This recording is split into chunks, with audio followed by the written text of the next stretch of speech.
Hi guys, so today we're going to look at graphing quadratics. So I've looked at finding turning points and x and y intercepts. Now we're going to put it all together and show you how to actually graph a quadratic when you're given an equation.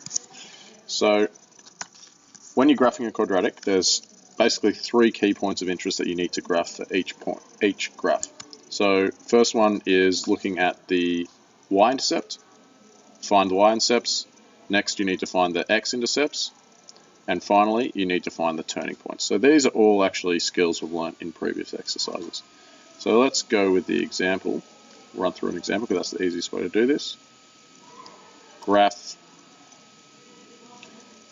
y is equal to x squared plus 5x plus 6. So because we've got this x squared term in here, we know immediately that it's going to be a polynomial function. So it's going to be a parabola.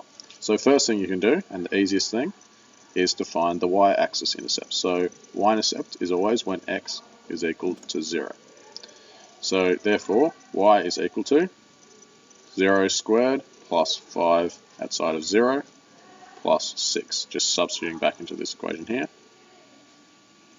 So y is equal to 6. So that's probably the easiest one. You can skip straight from when x is equal to 0, y is equal to 6, because obviously these first two terms head straight to 0.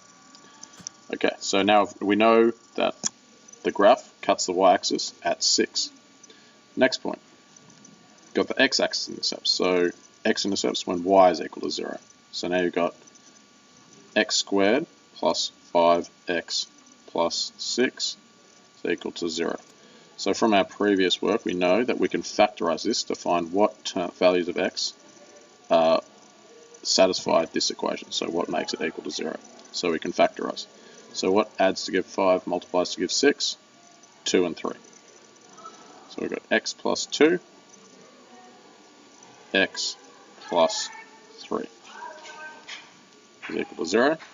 Therefore, x plus 2 equals 0, or x plus 3 is equal to 0.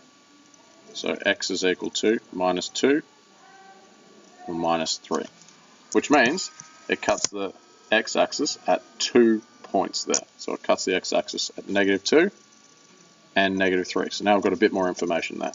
So we know where it cuts the x-axis and where it cuts the y-axis. Now the next point is finding the x-coordinates of the turning point. Now because parabolas are always symmetrical, you could just look at this and say it would be halfway between the intercepts of -2 and -3, which would be -2.5 or -5 on 2. Alternatively, we can use our formula. We know that the turning point for the x value for the turning point is -b over 2a, when it's of the form ax squared plus bx plus c. So -b would be -5 over 2a. A is equal to 1, as you can see up here. Okay, so that would be x is equal to -5 over 2, which is the same as this. So you can do it either way, whatever you feel more comfortable doing. Finally, you need to substitute that value. So when x is equal to 5 on 2, -5 over 2, y is equal to -5 on 2 squared plus 5 side of -5 on 2 plus 6. You can put that straight into your calculator or simplify it further. So y is equal to -1/4. So the turning point, so TP is -5 on 2, -1/4. So then your next final step, and I'll just do it over here, is to graph. Obviously, always use a ruler for this. This is going to be a bit haphazard. Only got half a minute left in this.